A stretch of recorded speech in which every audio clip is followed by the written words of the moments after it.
नमस्कार दोस्तों, मैं नवनीत कमल प्रस्तुत हूँ आप सबके सामने एक कहानी लेकर जिसका शीर्षक है अपने।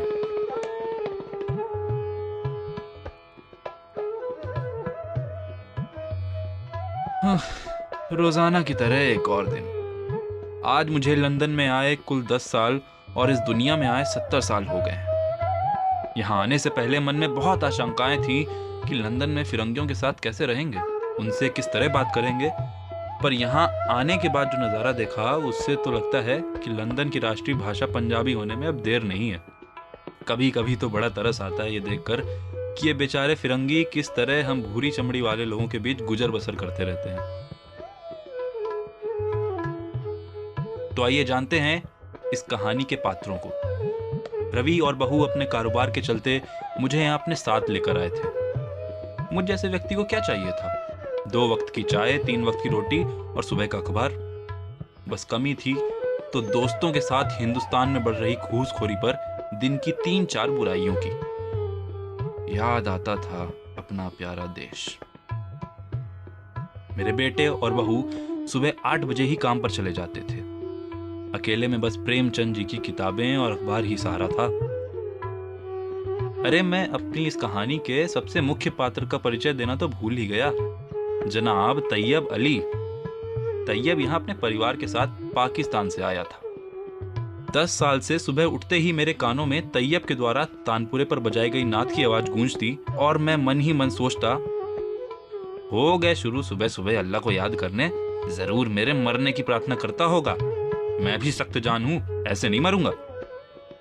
ऐसा सोचते ही मैं उसके जवाब में भगवान राम के मनमोहक भजन लगाकर अखबार पढ़ना शुरू करता। वाह, आनंद आ गया। वरना इस पाकिस्तानी ने तो मेरी खुशहाल जिंदगी में खलल डालने की कोई कसर नहीं छोड़ी। वो भी क्यों ना, ये पाकिस्तानी तो पैदा ही इसलिए होते हैं कि सुनिश्चित कर सकें कि विश्व के किसी भी कोने में हिंदुस्तानी चैन से ना बैठा हो। शाम होती मैं घर के बाहर बगीचे में बैठकर खुली हवा का आनंद लेता। हालांकि लंदन का मौसम तो पूरे विश्व में मशहूर है, पर वो तैयब द्वारा हिंदुस्तान पर जोर जोर से की जाने वाली टिप्पणी के सामने कुछ भी नहीं था। मैं भी कम ना था। हिंदुस्तान ने तो वैसे भी ईंट का जवाब हमेशा पत्थर से ही दिया है। सुना है बिलावल भुट्टो ने कहा है, कश्मीर का इंच इंच वापस लेके रहेगा। तो मियाँ क्या करें, इस बात पर हंसें या थाली बजाएं? बुजुर्गों से तो कुछ हुआ नहीं, ये बच्चे क्या गुल खिलाएंगे। अरे बच्चे से याद आया, कैसे मिजाज हैं आपके राहुल गांधी के? जी बिलावल से तो कहीं बेहतर। बातों के बाणों से लड़े जा रहे इस युद्ध में शाम कैसे बीत जाती पता ही नहीं चलता। सच कहूं तो अखबार पढ़ने का सबसे बड़ा उद्देश्य ही यही था कि जान सकूं पाकिस्तान के हालात कैसे हैं, ताकि तैयब को मुंह तोड़ जवाब दे सकूं। क्रिकेट विश्व का पारा है, अपने खिलाड़ियों को हार के लिए तैयार कर लीजिएगा। हाँ, अगर मैच फिक्सिंग के आरोपों के बाद कुछ बच गए हों तो। क्या करे गिरधारी जी, हिंदुस्तान के अजरुद्दीन और अजय जडेजा ने जिस बीमारी के बीज बोए, वह बीमारी आज तक अंतर्राष्ट्रीय क्रिकेट में खेलने वाले हर खिलाड़ी को डस रही है। कभी वो जीत जाता तो कभी मैं। हम दोनों के पास एक दूसरे की बात का जवाब हमेशा ही तैयार रहता था। शुक्र है कभी हिंदुस्तान की इज्जत पर आंच ना आने दी। मेरी नजरों में जो जंग मैं रोज लड़ रहा था वह बॉर्डर पर लड़ी जा रही किसी जंग से कम ना था। मोदी जी ने बार बार अपने विज्ञापन में कहा था कि अच्छे दिन आने वाले हैं। उनकी सरकार तो कब की आ गई, ना जाने मेरे अच्छे दिन कब आएंगे, जब इस तैयब से छुटकारा मिलेगा।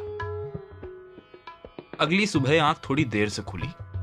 रोजाना कानों में चीख कर उठा देने वाली वो नात आज एकाएक शांत हो गई थी। लगता है तानपुरा खराब हो गया है बुड्ढे का। उसके बाद फिर से वही जीवन शैली, अकेले नाश्ता किया और उसके बाद बाहर बैठकर कल की बची प्रेमचंद जी की मातृभूमि को पढ़ने में लग गया। भले ही अपने देश से दूर था, मगर इस पुस्तक के जरिए खुद को हिंदुस्तान के पास महसूस करता था। बीच बीच में 1-2 नजर बगल के घर की ओर भी फेर लेता कि कहीं तैयब ना दिख जाए। संगीत सुनने का मन किया तो बगल में रखा टेप रिकॉर्डर चालू कर दिया। हाय रे मेरी फूटी किस्मत, गाना बजा भी कौन सा। तैयब अली प्यार का दुश्मन, हाय हाय मेरी जान का दुश्मन, हाय हाय हाय हाय। प्यार का दुश्मन हो ना हो, पर मेरी जान का दुश्मन तो वो जरूर है। बहुत देर हो गई, मगर मैं अकेला ही धूप सेकता रहा। ये तैयब आज किसकी मैयत में चला गया? ना ही नाथ बजाई और ना ही बाहर निकल रहा है। एकाएक मैं अपनी कुर्सी से उठा और दोनों घरों को बांटती उस कुछ ईंटों की दीवार से चिपक कर खड़ा हो गया। बाजू का घर एकदम सुनसान, ना कोई इंसान और ना कोई आवाज। बहुत देर तक दीवार के ऊपर सिर टिकाए खड़ा रहा, मगर तैयब की कोई आहट सुनने को ना मिली। थोड़ा उचक कर देखा तो दरवाजे पर लटका हुआ ताला साफ दिखाई दिया। वाह तैयब वाह, आज पहले ही मैदान छोड़कर भाग गए। कुछ राहत तो मिली कि आखिर उस पाकिस्तानी की चिक-चिक से छुटकारा मिलेगा, मगर दाल में कुछ काला भी लग रहा था। मोहल्ले में थोड़ा घूम कर आया तो पता चला कि तैयब के बच्चे सुबह ही उसे शहर के वृद्धाश्रम में छोड़ आए हैं। बहुत बोला करता था कुरान में माँ बाप का निरादर करना सख्त मना है। अब मजा आएगा जब रोज बिना मिर्ची मसाले का खाना खाएगा। तैयब के दुर्भाग्य और अपने सौभाग्य पर खुश हो मैंने आखिरकार अपनी पुस्तक शांति से पढ़ना पुनः आरंभ कर दिया। अपने प्रतिद्वंदी की हार देखकर मन में असीम प्रसन्नता थी, मानो कारगिल का युद्ध फिर से जीत लिया हो। आगे का पूरा दिन खुशी खुशी निकला। रात्रि भोज पर जब बेटे और बहू के साथ बैठा तो मैं अचानक ही बोल पड़ा, रवि सुना तुमने? आज बगल वाले तैयब को उसके बच्चे वृद्धाश्रम छोड़ आए। बेचारे बहुत परेशान रहते थे उस बुढ़े से, अब वो भी चैन से जी सकेंगे। मेरा इतना सुनते ही दोनों एक दूसरे की ओर पता नहीं क्यों देखने लगे। इन सबको नजरअंदाज कर मैं अपना खाना चट करने में लग गया। इसे बहू के हाथों का जादू कहूं या तैयब के जाने की खुशी, मगर उस दिन तो खाने में अलग ही स्वाद आ रहा था। भोजन समाप्त कर मैं प्रसन्नता पूर्वक सोने चला गया। मेरा बरसों का सपना आखिरकार उस दिन पूरा हुआ था। अब से कोई चिंता नहीं। मेरे बेटे बहू तो मेरे साथ कभी ऐसा नहीं कर सकते। बहुत आदर करते हैं वो मेरा। ये सोचता हुआ मैं चेहरे पर मुस्कान लिए सो गया। तैयब के बिना एक और सुनहरी सुबह, पर आज का दिन किसी मायने में तो अलग था। घड़ी में 8 बज रहे थे, पर बेटे और बहू अभी तक काम पर नहीं गए। शायद आज उनका मन अपने बूढ़े बाप से वार्तालाप करने का था। मेरा बेटा मेरे पास आया और बोला, पिताजी इस उम्र में आपको देखभाल की सख्त जरूरत है। वाह, आज तो बेटे ने अपना हक अदा कर दिया। कितनी फिक्र थी उसे मेरी। पिताजी हम तो सुबह काम पे निकल जाते हैं और रात को खाने के समय ही पहुंच पाते हैं। ऐसे में आपको अपना ख्याल खुद रखना चाहिए। आप सैर पे क्यों नहीं जाते? रवि की बात में दम तो था। मैंने अपनी छड़ी उठाई और तुरंत सैर पर निकल गया। पूरे रास्ते में रवि के बारे में ही सोचता रहा। ऐसे बेटे किस्मत से किसी को नहीं मिलते। अब तैयब को ही देख लो, ये सब तो परवरिश का कमाल है। इसी गुरूर से छाती चौड़ी करे मैं सैर करके घर वापस पहुंचा। घर जाकर देखा कि रवि तैयार बैठा हुआ है। मैं अपने कमरे में पहुंचा तो देखा कि मेरा सारा सामान बंधा हुआ है और जो बाकी था उसे बहू बांधने में लगी हुई थी। पीछे से रवि ने कमरे में प्रवेश लिया। रवि, इस सब का क्या मतलब है? वो पिताजी, मैं आपसे कह रहा था ना कि इस उम्र में आपको देखभाल की जरूरत है। रवि के इन शब्दों से मैं सब समझ गया। बागबान सत्य हुई। समय आ गया था यह गीत गाने का। क्या बोया था और क्या काटा, सोचे बागबान। क्या बोया था और क्या काटा, सोचे बागबान। मैं अपने इन्हीं विचारों में खोया हुआ था कि बहू ने आवाज लगाई, पिताजी आपका सामान बंद गया है। इन शब्दों के जरिए बहू जो कुछ भी कहना चाहती थी मैं साफ साफ समझ गया। लगता है मेरा भी समय आ गया है। चलो बच्चों की खातिर एक और कुर्बानी दे देता हूँ। पहले लंदन घसीट लाए और अब घर से बाहर। अपने घर से बेघर होने का अफसोस तो ज्यादा ना था, बस इस बात की चिंता सताए जा रही थी कि कहीं प्रेमचंद जी की पुस्तकें ना छूट गई हों। आखिर में बेटे के साथ गाड़ी में बैठकर मैं अपने नए घर की ओर चल पड़ा। पूरे रास्ते बेटे से बात करने में कुछ अटपटा सा लग रहा था, पर अचानक मन में एक और भय जाग गया। कहीं वह पाकिस्तानी फिर से ना मिल जाए। चैन से जीने तो नहीं दिया, अब चैन से मरने में भी टांग अड़ाएगा। कुछ ही देर में रवि की गाड़ी एक बड़ी सी इमारत के सामने रुकी। मेरा सामान गाड़ी से निकाल रवि बिना कुछ कहे अपने दफ्तर की ओर चला गया। मैंने सर ऊपर करके देखा तो एक बड़े से बोर्ड पर लिखा हुआ था, सेकेंड इनिंग्स होम। नाम अच्छा रखने से असलियत तो बदलती नहीं। हिंदी में तो अभी भी उसका एक ही नाम था, वृद्धाश्रम। उस आश्रम में मैंने जैसे ही प्रवेश लिया तो मेरे पैरों तले जमीन खिसक गई। सामने तैयब खड़ा था। एक दुष्ट सी मुस्कान लिए वो तैयार था टिप्पणियों के बाढ़ मुझ पर छोड़ने को। तैयब ने मुझे देखते ही कटाक्ष किया। क्यों गिरधारी लाल, अच्छे दिन आ गए तुम्हारे। क्रोध तो बहुत हुआ ये सुन करके, पर गैरों से क्या ही शिकवा जब अपने ही अपने ना हो सके। अपने कमरे में प्रवेश लिया तो कॉलेज के जमाने का छात्रावास याद आ गया। बच्चे और बूढ़े एक समान होते हैं, ये अनियोक्ति कब तथ्य हो गई पता ही नहीं चला। खैर, मुझे और कितना ही जीना था। जितने दिन थे उन्हें जो हुआ उसके बारे में सोचने में व्यर्थ करना अक्लमंदी की बात तो नहीं थी। बेटे से बिछड़ने के दुख से ज्यादा दुख इस बात का हो रहा था कि अब फिर से इस तैयब के ताने सुनने पड़ेंगे और उनका जवाब देना पड़ेगा। हम सभी को एक ही कमरे में बैठकर सबके साथ खाना होता था। तैयब अपने बगल में बैठे एक वृद्ध व्यक्ति से बोला, कोई नई फिल्म देखने का बहुत मन है। अरे कोई इन्हें अपने देश की फिल्में दिखाओ, क्योंकि इनके यहाँ तो अच्छी फिल्में बनती नहीं। कभी किसी को कहते सुना है कि बहुत अच्छी पाकिस्तान फिल्म देखी? मियाँ इतना क्यों इतराते हो? फिल्में हिंदुस्तान में बनती हैं, पर अधिकतम गायक हमारे मुल्क से ही हैं। ये बात भूल गए? जनाब, हिंदुस्तान एक दानी देश है। पाकिस्तान से आए इन सभी घुसपैठियों को हम तो आसरा देते हैं और खाने को रोटी भी। और इसी दरियादली के चलते ये घुसपैठी हमारे देश को आतंकी घटनाओं के रूप में नुकसान पहुंचा रहे हैं। मेरा इतना कहते ही वह शांत हो गया और चुपचाप सिर झुकाए अपने कमरे की तरफ चला गया। जीत तो मेरी हुई, पर ना जाने क्यों इस जीत में मजा ना था। अगले कुछ दिन तैयब मेरे सामने नहीं आया।